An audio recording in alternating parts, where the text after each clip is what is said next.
Okay, so this is our last session for the day. So we will have 3 lightning talks by the poster presenters. So the first poster presentation is by Musa. So he'll be talking about the functional implementation of partition collective communication primitives. Musa, go ahead.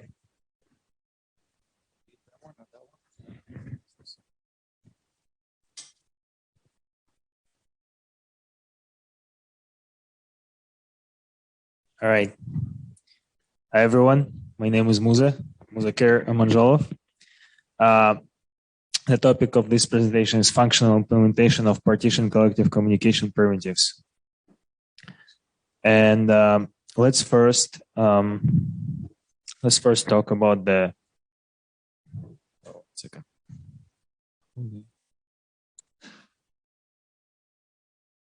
All right. Let's first talk about the motivation behind this research.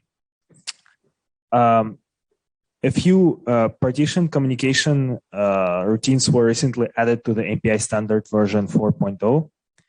And then in 2021, the first partition point-to-point communication routines were implemented by Andrew Worley and others.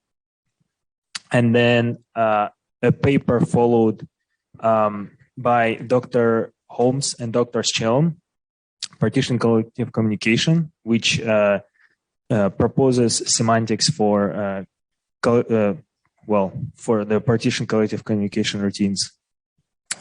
Now, this research implements some of the routines proposed by this paper, and they are developed as a natural extension to Worley's partition point-to-point routines on top of the MPICA library, and that was it was an initiative proposed by Dr. Bangalore in 2020. We hope that this research will serve as a foundation for future involvement and experimentation with the partition collective communication. Right. The following are the 3 main objectives of this research. Develop a partition collective communication prototype on top of a layered library. Perform a benchmark and performance analysis. And the functional tests.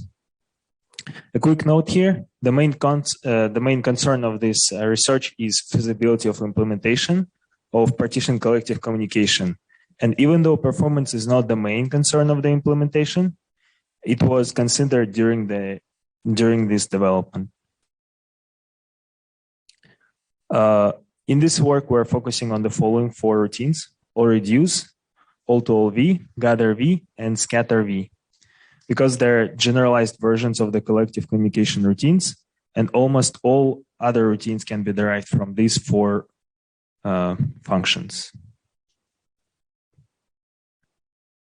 Let's quickly review a partition collective communication model. This model is very similar to that of the persistent version, with the addition of the idea of partitions. The figure on the left displays conceptual diagram of the partition collective communication contract that an MPI user must follow.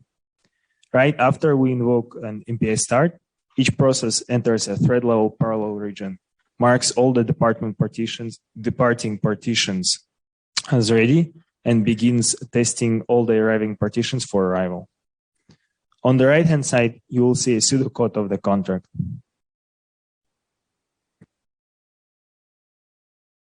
All right. Let's talk about the evaluation a little bit.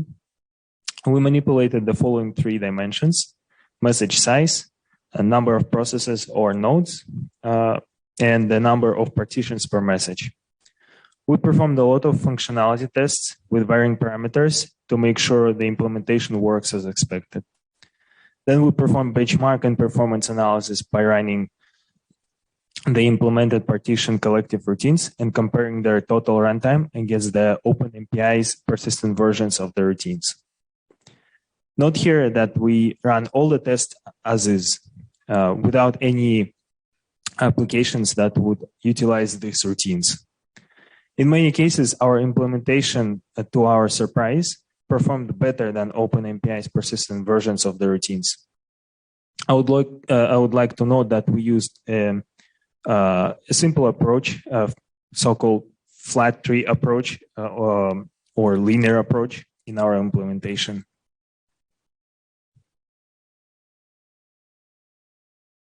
Let's talk a little bit about the results. This slide provides a quick peek of the results. There are actually 12 graphs that I wanted to show, but we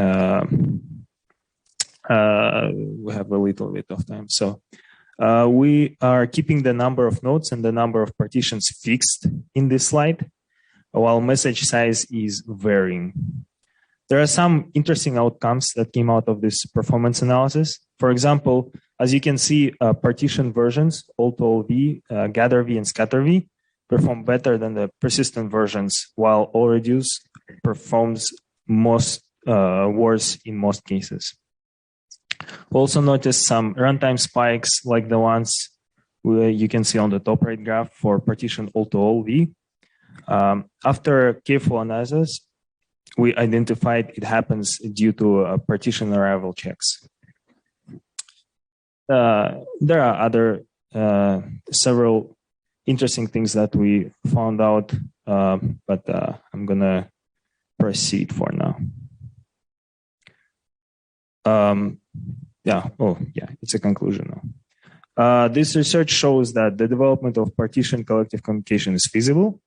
A few performance tests show that this first implementation of partition collective communication performs in many cases better or not worse than the persistent versions of the routine, except for all reduce. We surely hope this research will serve as a foundation for future involvement of partition collective communication. For future work, several directions can be explored. First of all other collective routines, partition collective routines can be developed. Second, one can improve performance of the routines by utilizing a more performance-oriented algorithms, maybe adaptive to certain parameter ranges or underlying architectures.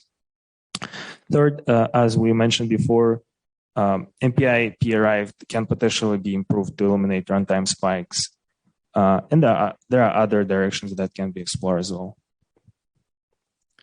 I want to acknowledge the help of Derek Schaffer, Dr. Gafour, Dr. Schelem, and Dr. Bacolor for their contribution in this research. We have 1 minute for our questions. No? Okay, cool. Thank you.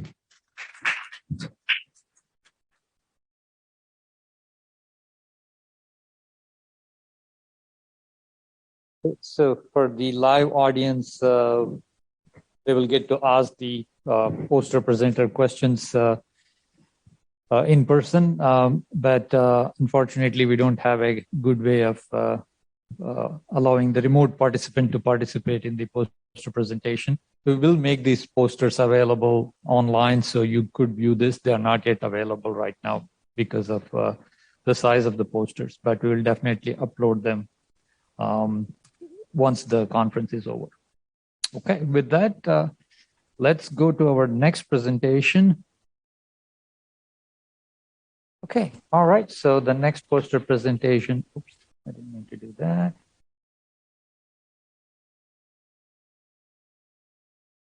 Is by Shinji on a system-wide communication to couple multiple MPI programs for heterogeneous computing. Let me hide this and then.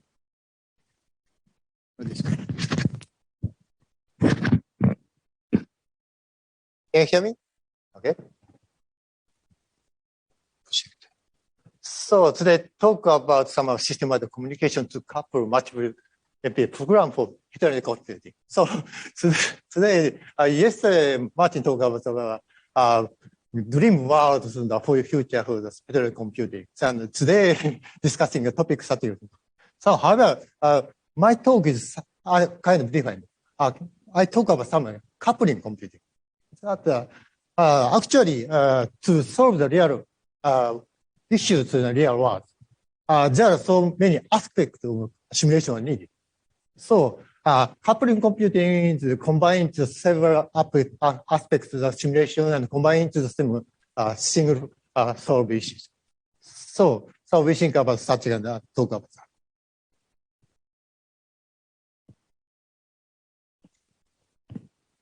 Okay.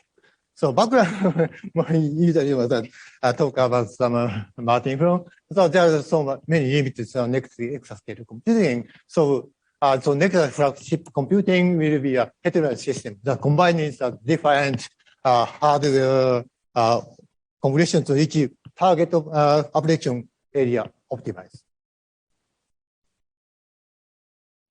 We thought of this kind of feature since 7 years ago, since 2015, because I moved this University of Tokyo this year. But this kind of topic is now from a project in the University of Tokyo. So at the time, 7 years ago, we introduced a GPU cluster. At the time, our user is, of course, computing science, engineering, simulation, mainly topics. However, big data analysis and AI machine learning, several aspects of application running. So we thought integration combination of such as simulation, data, and running, we call the S plus D plus L, is important toward Strategy 5.0. That is Japanese government defined such a goal for the next Japanese society. So we defined such a BDEC, debated something that you heard. Big data analytics computing is our next target. So we call it BDEC means S plus D plus L. So finally, we designed some system, and we say BDEC 01. The first BDEC system, big data extreme computing platform, in the integration of S plus D plus S. Its operation start at last May, and it takes about 33 petaflops. It's provided with my previous company. That two kind of system groups. You define such kind of image hierarchical, hybrid, heterogeneous, which called the H3. And one system is a simulation node. That we call the Odyssey. It's a commercial version of Fugak. It's a Fujitsu Prime HPC FF1000. It's around 26 petaflops, around 7600 nodes with TOFD and ARM with SV processor. And the other system is a data and learning node we call Acreus. It's data analysis and AI machine learning for purpose. It's G1 Ice Lake and NVIDIA A100 with 8 GPU inside. So two systems are connected by a first file system. We call it a hard disk-based shared file system and SSD-based FFS. And these are also connected by a 2 terabyte per second in the infinite band. So we are share and the network and shared files, two type of shared file system. So in this system, we define such kind of simulation node optimize the simulation code, the result, and combine it into some Aquarius, the observation data is coming from, and some data simulation data analysis, and call it. So we can actually combine the two kind of application and running. So on top of this system, H3 Open BDEC innovative source of platform. That is the three innovations. Second one is new principle of numerical analysis by adaptive prediction, automatic tuning, and verification. Second one is hierarchical data-driven approach. We call it HDDA based on machine learning. And third topic is system and utility for the heterogeneous environment, such as visual physics. So my part is this third part. So I talk about some of you. At the time, we call the H3 open system weight IO. We call weight IO for short, this design. So we realized at the same time, maybe Martin says the dream world, but it takes a long time to widely use. So we are testing the current situation. So existing computing system computation is many systems have a shared file system to share data among systems, and some system does not have TCS connection between computing nodes, the other system computing nodes. And also, the problem is that many combinations of MPI is low-level communication library.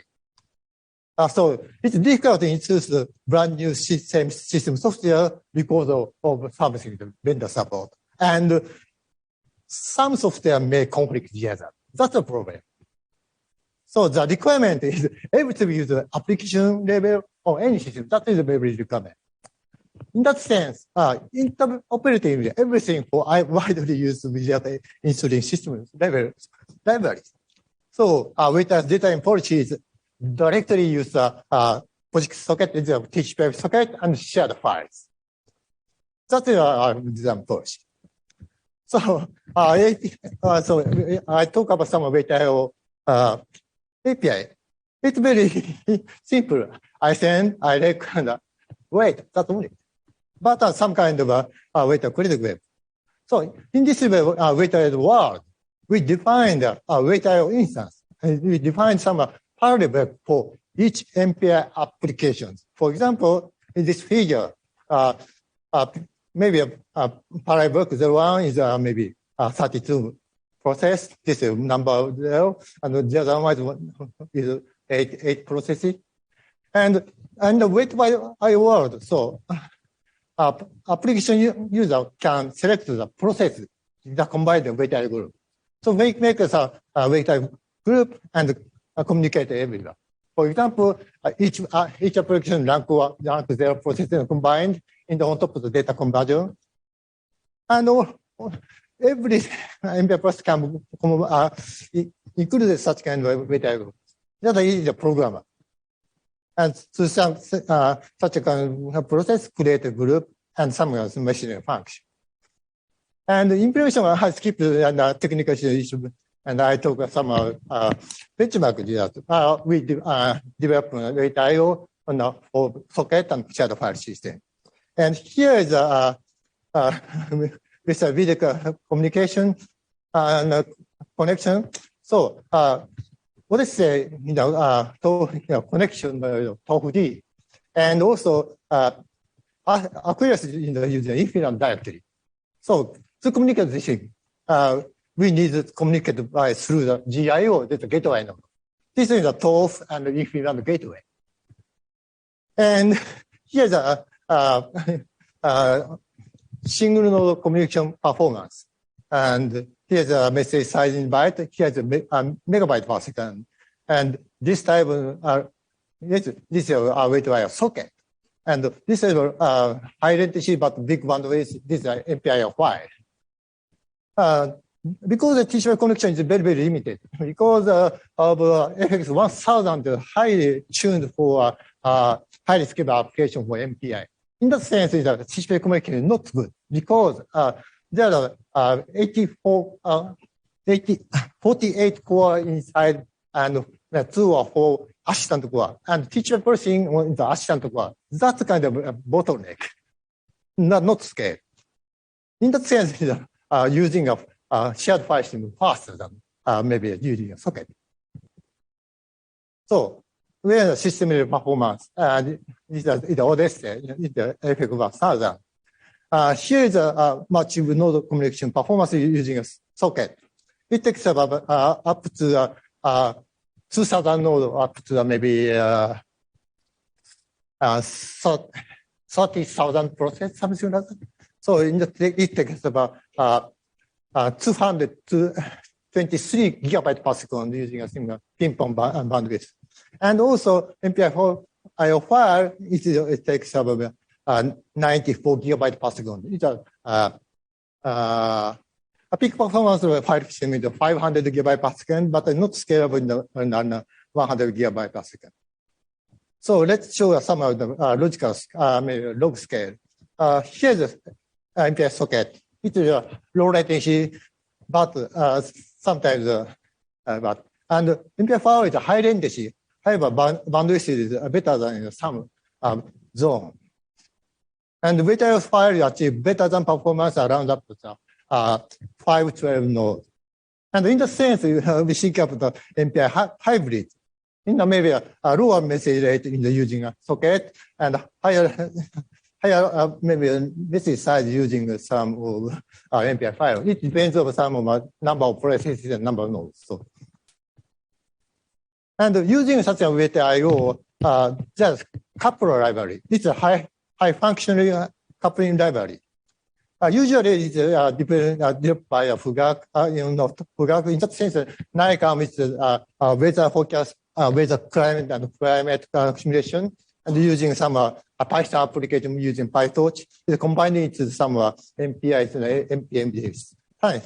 This is some of Fugak. However, using Beta IO, it's kind of some couple of the local MPI for each system using some interoperable solution using some Beta IO. That kind of situation started a test opening with this June. This is support of job scheduling system. And now we are talking about developing a testing and 3-axis simulation with real-time data of the application.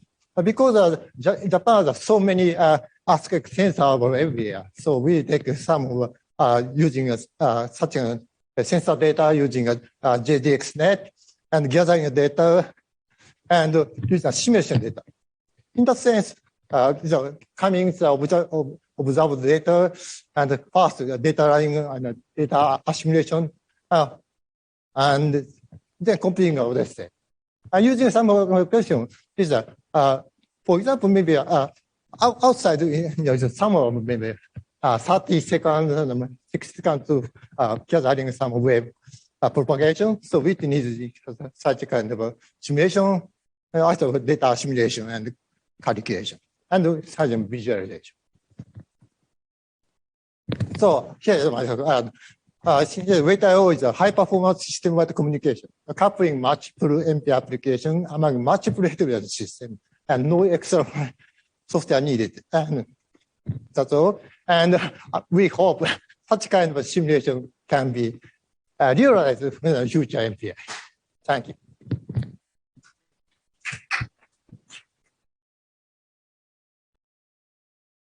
Okay, now, my name is Evandrick Suggs. I'm presenting on COCOS Enhanced MPI, my implementation of bindings in XMPI for to use the COCOS programming library. First up, some background. COCOS is a programming library which provides in-memory advanced data structures, concurrency features such as parallel dispatch, and other algorithms to support advanced C++ parallel development. And everyone knows what MPI is, but it provides a message passing model for internode communication.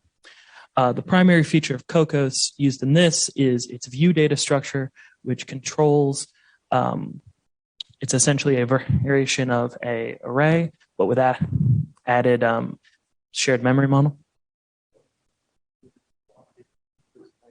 Oh. Sorry, it's in presenter mode. Now I think you may not be able to do the Zoom. Anyway, now I can zoom. Okay, can the Zoom see it now? Perfect. Okay. Reiterating what I said, COCOS is a programming library for advanced data structures in C++. Advanced data structures, concurrency features such as parallel dispatch, and algorithms to support advanced C++ parallel development, while MPI provides a message passing model for internode communication. The most widely used feature in this poster is the view, which is essentially a shared pointer wrapping a array. It's sort of like a tensor.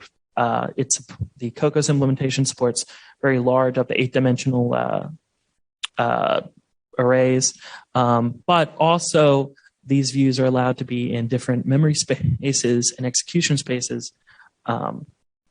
there's a lot of work. There's work combining these two, and it's yielded some interesting results in speeding up gem code and graph 500 benchmarks.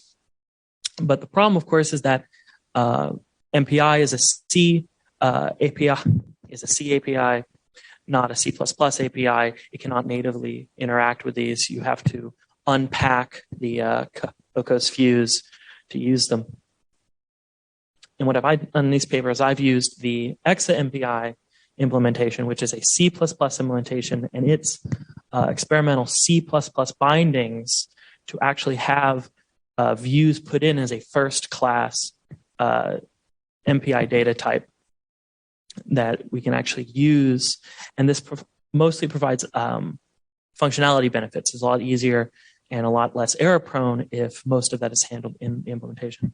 But also this has implications for what MPI will look like as it adjusts to using more C++, hopefully adds C++ bindings in the future, and what those should look like. Should those use templates like Cocos and this paper uses, or should they use another model?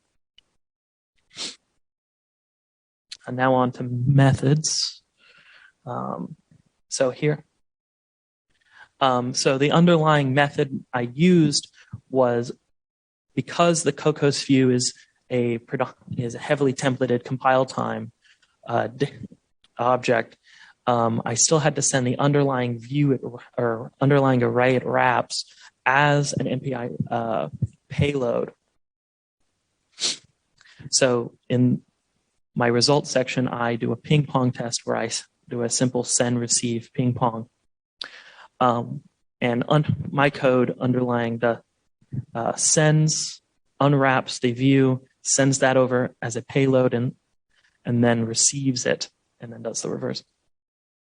And this can be either done as a pointer in Cocos's pointer, or it can actually take in a existing buffer.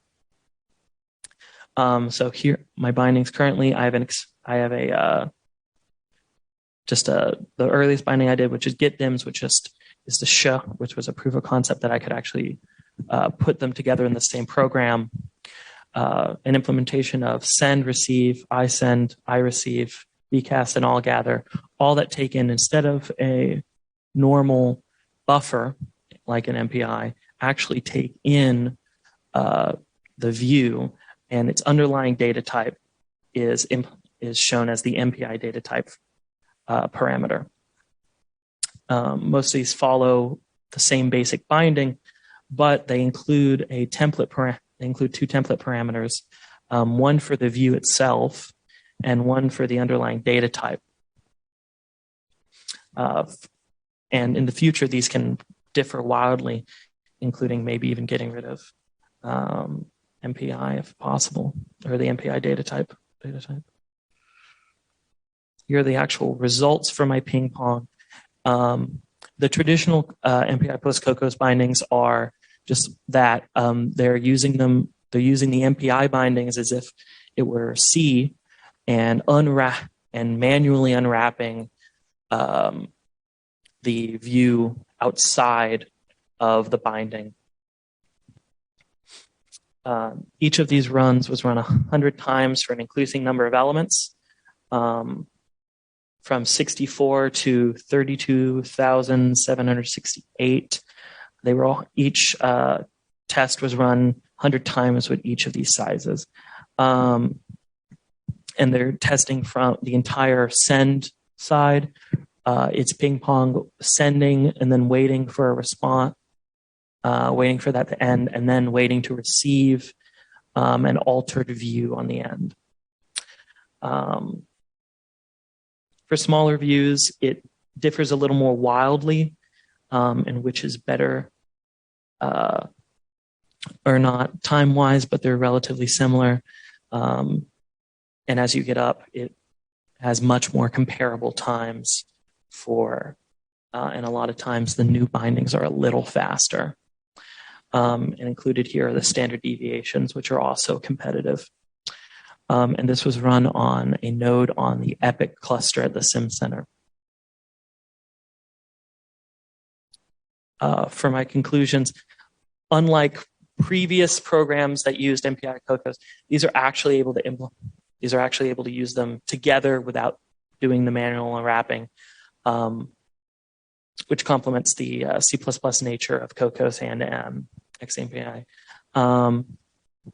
Additionally, we were able to get the bindings to perform similarly while not having to manually unwrap them every single time.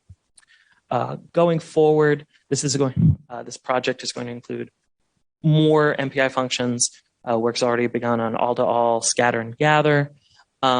And another feature is more advanced GPU support and memory space support for these so that you can actually use them across GPUs. And the current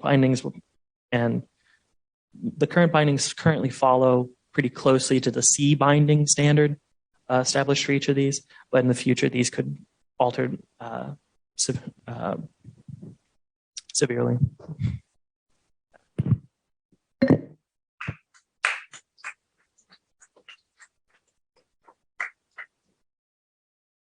I have a short question. Can I do a short question? Go ahead, Rolf. Is this similar to this object serialization that is used with a lowercase letter interface in MPI for Pi? Is this similar to MPI for Pi with a lowercase with this object serialization? So are you familiar with MPI for Pi and how the serialization is done there? No, I'm not. I'd love to hear more about that. No. Okay. I will explain that to him, Rolf. So he doesn't have an answer right now. Okay. Thank you. Thank you. So this ends the remote part of the conference for today. So we will continue with the tutorial tomorrow for the remote participants. Of course, for the live participants, they get to hang around the poster session and ask questions. Okay. And we will move the posters a little bit so that there will be more room for that. And thank you all for the remote participants for continuing to participate till the very end of the day. So hope to see you all tomorrow for the tutorial on partition communication.